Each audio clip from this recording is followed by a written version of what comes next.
Bonjour tout le monde! Aujourd'hui, je vous parle de c'est quoi j'ai mangé cette semaine. Là, ce qui s'est passé, j'ai eu un imprévu. La fin de semaine passée, mon garçon il a eu la gastro. Puis moi aussi, j'ai eu mal au ventre. J'ai pas vomi, mais j'ai eu la gastro aussi. Fait qu'on a pris ça relax cette semaine.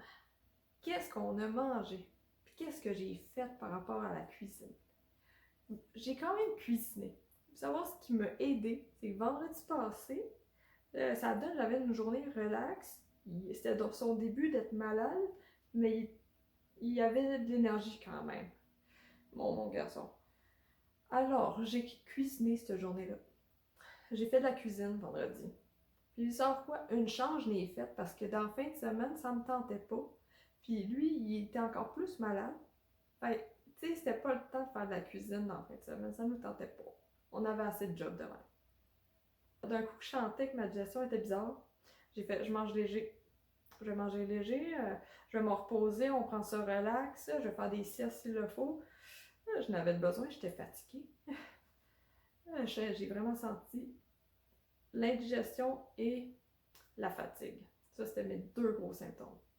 Pour faire un petit résumé, notre alimentation, c'était du poulet, du saumon, des sardines, du fromage, des fruits, légumes cuits et aussi du bouillon d'os. Parce qu'il y a plein de vitamines dans du bouillon d'os. Et savez-vous qu'il faut du sel pour absorber son eau? Le sel est important pour absorber son eau. Si tu ne prends pas assez de sel, ton corps aura de la misère à absorber de l'eau. Pour l'eau avec de l'électrolyte, moi j'ai des petits sachets, c'est Elementy.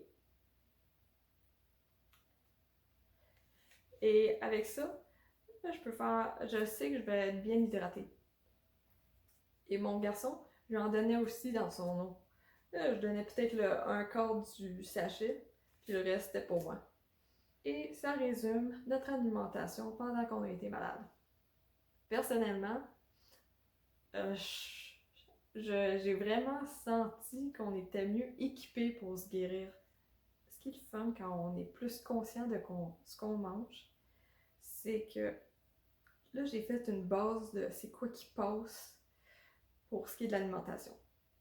Mais à partir de notre base que je sais, ça passe, là, la prochaine étape, ce que je fais, c'est OK, on va essayer un aliment à la fois. Est-ce que ça passe ou ça casse? Par exemple, moi, cette semaine, mon gars, il a mangé des pécanes. Là, il m'en demandait encore. J'ai fait, bon, ça a l'air à passer, tiens, j'en donne encore. Correct, là, à un moment donné, il a fini de manger, on sort de table. Puis, je sais pas si c'est à cause d'une manœuvre qu'il a faite ou genre, parce qu'il s'est couché bizarre à un moment donné, puis peut-être c'est ça qui a fait que ça a remonté, ou c'est les pacanes qui n'ont pas passé. De mon côté, je sais pas c'est pourquoi que ça a ressorti, mais je retiens quand même, ok, on fait une pause pacane, on va en remanger un autre tantôt. Le positif, c'est oui, on a été malade, mais vous savez pas à quel point que c'était tellement moins pire. Je veux dire, moi, la dernière fois que j'ai eu la gastro et que mon garçon a eu la gastro en même temps que moi, là, genre, j'avais de la misère à m'occuper de moi-même. Mon mari a pris congé une semaine. Non, il n'a pas pris congé. Il a travaillé de la maison pendant une semaine pour prendre soin de notre gars qui est malade, qui a la gastro. Puis être là pour moi aussi. Il y en avait deux à la charge. Moi, j'avais de la misère à me déplacer. Il y a plein de fois que je pensais genre, à me retrouver à l'hôpital, tellement que je filais pas. Puis cette semaine, c'est intense à quel point je me suis sentie forte. J'ai fait du ménage. J'ai quand même fait de la vaisselle. Je me suis occupée de mon gars. Tu sais, il y a eu des moments qu'il a vomi par terre, là, puis qu'il fallait que je fasse la mop. C'est pas le fun. J'aime pas faire la mop. Je l'ai faite. Mais comme je dis, je mettais accent quand même sur ce que je mange, ce qu'il mange. On va manger léger. On a besoin de dormir, on dort. On se repose, on écoute notre corps. Pour vous encourager, faut pas lâcher de modifier notre alimentation. Une meilleure alimentation va faire en sorte qu'on aura une meilleure santé et que quand on est malade, pour de vrai, ça va être moins pire qu'avant. Pour finir, je vais vous souhaiter une bonne journée.